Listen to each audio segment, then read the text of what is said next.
సర్పదోషం, కాలసర్పదోషం, అతిగండకాల సర్పదోషం ఇత్యాది అనేక రకాలైనటువంటి దోషాలతో అనుకున్న పని అనుకున్న సమయానికి ఏది పూర్తి కాక చివరిదాకా రావటం.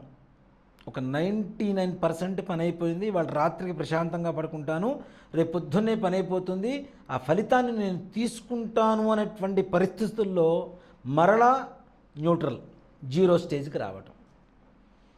ఈ ప్రయాణంలో అంటే 0 నుంచి 99 వరకు వచ్చి మరలా 0కి వెళ్ళటం, ఈ ప్రయాణంలో చూసే జనాలకి మీ దగ్గర డబ్బులు లేవన్నా, పనులు అవ్వటం లేదన్నా ఎవ్వరూ నమ్మరు. దేనికంటే 99% వరకు మనం రీచ్ అవుతున్నాం కదా.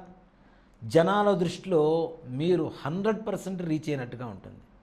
కానీ తీరా మన ఇంట్లో మనకు ఉండేటువంటి బాధలు మనకు మాత్రమే తెలుసు, దేనికంటే మనమే అనుభవిస్తుంటాం. కాబట్టి 0 లెవెల్లో ఉన్నామని చెప్పుకోలేక, 99% స్టేజ్ని జనాలకు చూపించలేక, వాళ్ళనుకున్న స్థాయిని అందుకోలేక అనేక రకాలైనటువంటి అప్పులు చేయటం, అట్లాగే అప్పుల మీద అప్పులు, వడ్డీల మీద వడ్డీలు కడుతూ మరింత అప్పుల బారిన పడిపోవటం, చేస్తున్న వ్యాపారం బాగుంది అనుకున్న సమయంలో కూడా మరలా పునఃస్థితికి వెళ్ళిపోవటం, ఉద్యోగం వస్తుంది, మంచిగా సంపాదించుకుంటాను, తొందరలో పెళ్లి చేసుకుంటాను అనేటువంటి పిల్లలు కూడా ఉద్యోగం, చదువుకున్న చదువుకి చేస్తున్న ఉద్యోగానికి ఏమాత్రం కూడా సంబంధం లేకుండా చిన్న చిన్న ఉద్యోగాలు చేసుకుంటూ బ్రతకటం.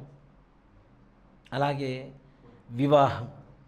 వివాహం కావట్లేదు అని బాధపడేటువంటి పిల్లలు కొంతమంది అయితే, పిల్లల పెళ్ళిళ్ళు కావట్లేదని బాధపడేటువంటి తల్లిదండ్రులు మరీ ఎక్కువగా ఉన్నారు.